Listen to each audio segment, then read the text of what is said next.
नमस्कार दोस्तों, आप सभी का स्वागत है हमारे YouTube चैनल अकू ज्ञान तक पर। आज इस वीडियो में हम भारतीय संविधान से रिलेटेड स्ट्रेटजी के 1000 इंपॉर्टेंट क्वेश्चंस को डिस्कस करने वाले हैं। और ये वीडियो का पहला पार्ट है, बाकी के पार्ट आपको चैनल के प्लेलिस्ट में जाके मिल जाएंगे।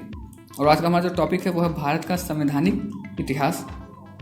और अगर आप हमारे इंस्टाग्राम, फेसबुक या टेलीग्राम पेज से जुड़ना चाहते हैं तो उसका लिंक डिस्क्रिप्शन में दिया हुआ है, वहाँ पर जाकर आप लाइक एंड फॉलो कर सकते हैं। तो चलिए वीडियो शुरू करते हैं।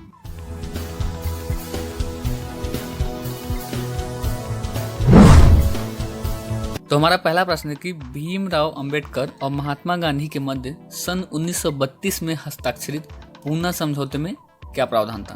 तो इसके लिए 4 ऑप्शन दिए हुए हैं, पहले ऑप्शन देख लेते हैं।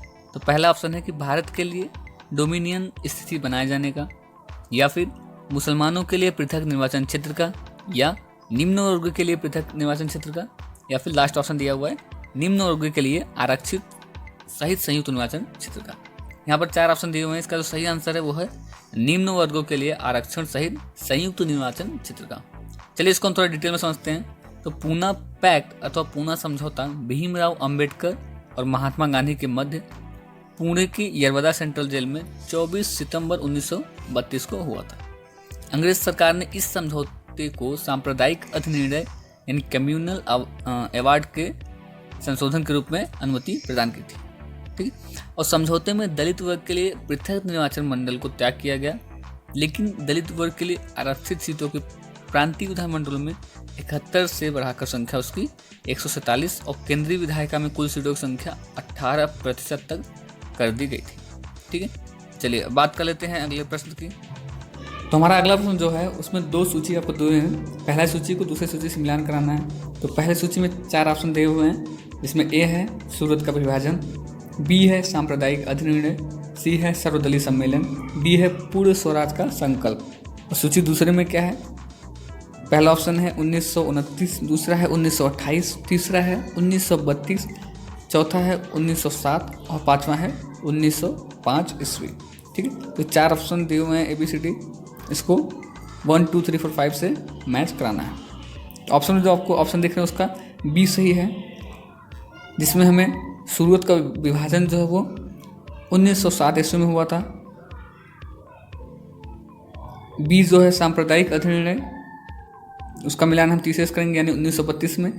सी जो है सर्वदलीय सम्मेलन, उसका मिलान हम दूसरे यानी 1928 से। और जो डी है पूर्ण स्वराज का संकल्प, वो हमारा 1929 में हुआ था। ठीक है, चलिए बात करते हैं अगले प्रश्न की। तो अगला प्रश्न है कि निम्नलिखित में से किस अधिनियम द्वारा भारत के गवर्नर जनरल के अध्यादेश जारी करने की शक्ति प्रदान की गई है। ठीक है, तो इसमें हम देखते हैं 4 ऑप्शन दिए हुए हैं। चार्टर एक्ट, भारतीय परिषद अधिनियम 1861, या फिर भारतीय परिषद अधिनियम 1892, भारतीय परिषद अधिनियम 1909। 4 ऑप्शन दिए हुए, इसका सही आंसर है वो हमारा भारतीय परिषद अधिनियम 1861 है। ठीक है, चलिए इसको थोड़ा डिटेल में समझते हैं। तो भारतीय परिषद अधिनियम 1861 भारत के संवैधानिक इतिहास की एक युगांतकारी तथा महत्वपूर्ण घटना है। यह मुख्य रूप से 2 कारणों का विशेष है, जिसमें एक तो यह कि गवर्नर जनरल को अपनी विस्तारित परिषद में भारतीय जनता के प्रतिनिधियों को नामजद करने व उनके विधायी कार्य के संबंध करने का अधिकार प्रदान किया गया है। और दूसरा यह है कि इसमें गवर्नर जनरल की परिषद की विधायी शक्तियों का विकेंद्रीकरण कर दिया गया है, जिसमें बम्बई और मद्रास की सरकार को विधायी शक्ति प्रदान की गई थी। चलिए बात कर लेते हैं अगले प्रश्न की। तो हमारा अगला प्रश्न जो है उसमें हमें सूची पहले को सूची दूसरे से मिलान करना है। सूची पहले में 4 ऑप्शन दिए हुए हैं ABCD, जिसमें अगस्त घोषणा, अगस्त प्रस्ताव, अगस्त संकल्प, इन प्रत्यक्ष कार्यवाही दिवस शामिल है। सूची दूसरे में क्या है? उसमें पहले नंबर पर है लॉर्ड लिथमो, दूसरे नंबर पर है लॉर्ड मांटियू, तीसरे नंबर पर है मोहम्मद अली जिन्ना एंड चौथे नंबर पर है महात्मा गांधी। तो इनका आपस में मिलान कराना है। इसका जो सही ऑप्शन आपको स्क्रीन में दिख रहा है उसमें हो जाएगा ए ऑप्शन सही है। इसका पहला वाला पार्ट मतलब कि अगस्त घोषणा जो है वो उसका मैच लॉर्ड मांटियू से करेंगे। अगस्त प्रस्ताव जो है वो लॉर्ड लिनलिथगो से रिलेटेड है। सी, अगस्त संकल्प जो है वो महात्मा गांधी से। और बी, प्रत्यक्ष कार्यवाही दिवस जो है वो हम मोहम्मद अली जिन्ना से रिलेट करते हैं। चलिए बात करते हैं अगले प्रश्न की। तो अगला प्रश्न हमारा दिया हुआ है कि रेगुलेटिंग एक्ट पारित किया गया। तो यहाँ पर 4 ऑप्शन दिए हुए हैं आपको। पहला ऑप्शन है 1773 ईस्वी में, दूसरा है 1771 ईस्वी में, एंड नेक्स्ट वन इज 1785 ईस्वी में, और लास्ट है 1793 ईस्वी में। इसका जो सही आंसर है वो है 1773 ईस्वी में। चलिए इसके बारे में थोड़ा डिटेल में समझते हैं। तो रेगुलेटिंग एक्ट का उद्देश्य भारत में ईस्ट इंडिया कंपनी की गतिविधियों को ब्रिटिश सरकार की निगरानी में लाना था। इसके अतिरिक्त कंपनी की संचालन समिति में आमूल परिवर्तन करना और कंपनी के राजनीतिक अस्तित्व को स्वीकार कर उसके व्यापारिक ढांचे को राजनीतिक कार्यों के संचालन योग्य बनाना था। इस अधिनियम को 1773 ईस्वी में ब्रिटिश संसद ने पास किया तथा 1774 ईस्वी में इसे लागू किया गया। चलिए बात करते हैं अगले प्रश्न की। तो अगला प्रश्न है कि भारत के गवर्नर जनरल को किस एक्ट के द्वारा अपनी समिति के निर्णयों को अस्वीकार करने का अधिकार मिला हुआ है। यहाँ पर 4 ऑप्शन आपको दिए होंगे। 1773 ईस्वी का रेगुलेटिंग एक्ट, 1784 ईस्वी का पीट इंडिया एक्ट, 1786 का अमेंडमेंट एक्ट और 1813 का चार्टर एक्ट। यहाँ पर 4 ऑप्शन दिए गए हैं। इसका जो सही आंसर है वो है 1786 का अमेंडमेंट एक्ट। चलिए डिटेल में समझते हैं इसको। तो 1786 और 1793 का चार्टर एक्ट अधिनियम पीठ ने 1786 का अधिनियम पारित करवाया था, जिसका प्रमुख उद्देश्य कॉर्नवालिस को भारत के गवर्नर जनरल पद के लिए तैयार करना था। इस अधिनियम के तहत मुख्य सेनापति की शक्तियां भी गवर्नर जनरल के निहित में कर दी गई थी। ठीक है, चलिए अब बात कर लेते हैं अगले प्रश्न की। तो हमारा अगला प्रश्न है कि महारानी विक्टोरिया को भारत की साम्राज्ञी नियुक्त किया गया था कब? ऑप्शन देखते हैं। 1885 ईस्वी में, अगला है 1875 ईस्वी में, नेक्स्ट वन इज 1876 ईस्वी में, और सबसे लास्ट है 1885 ईस्वी में। 4 ऑप्शन दिए हुए हैं। इसका सही आंसर वो है 1876 ईस्वी में।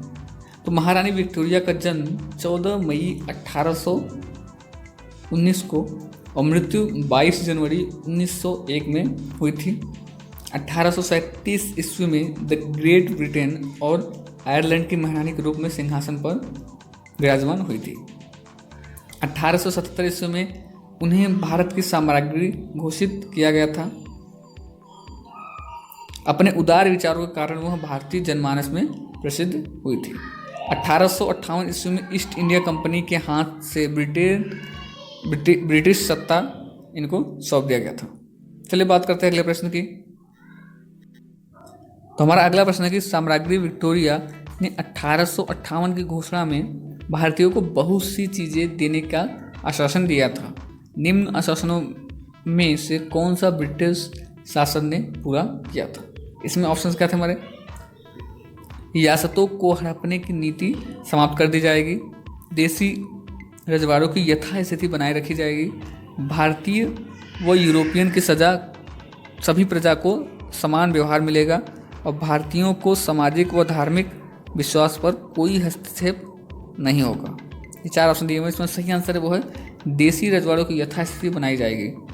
तो रानी विक्टोरिया ने दिनांक 1 नवंबर 1858 की घोषणा के अनुसार यह उद्घोषित किया गया था कि इसके बाद भारत का शासन ब्रिटिश राजा के द्वारा व उनके वास्ते सेक्रेटरी ऑफ द स्टेट द्वारा चलाया जाएगा।